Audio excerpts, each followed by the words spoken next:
bado na wasiwasi sana na jambo la jana,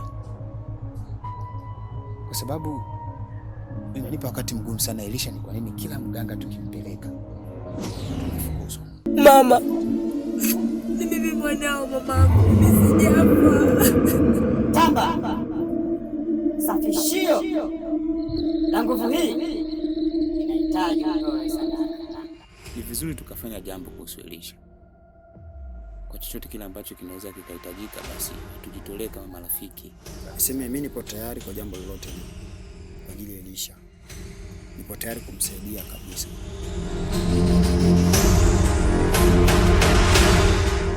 Nimekuja hapa kwa jambo moja tu.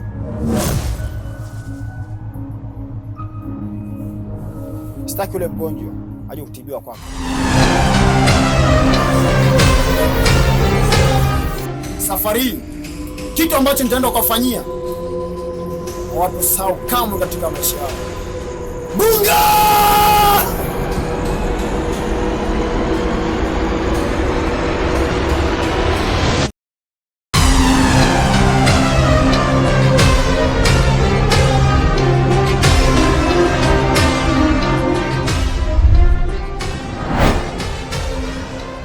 Kasikiliza vizuri hiyo sauti. Nikasikia sauti ya mdogo wenu Nyota. Nani Nyota? Nyota mwanangu. Biloto, vipi? Kwani kuna chochote kibaya umekishuhudia hapa? Sijaona chochote mzee wangu.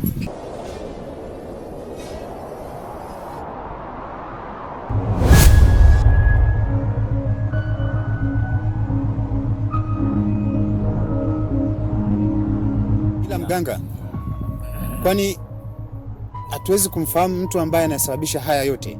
Maana ndugu yetu anateseka sana.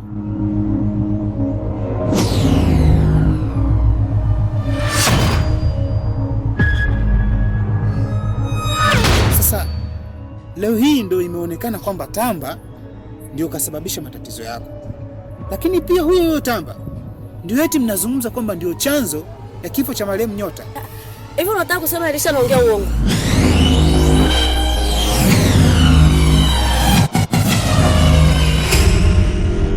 Haukuwa najua chanzo ya kulala hapa na chanzo ya dadako fariki ni nani alifanya hivyo.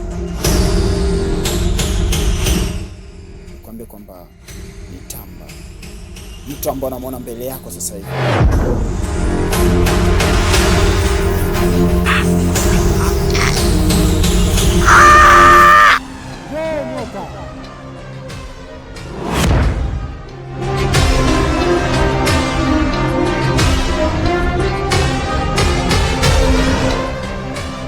Nimesema kwamba tunaoneshana.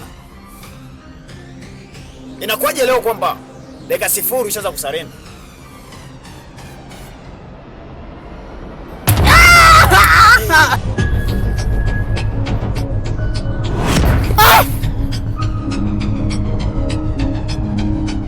Rafiki mkweli ni nani?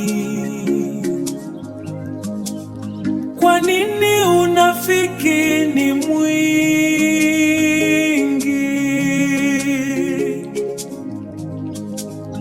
Sisi kwa sisi tunauana,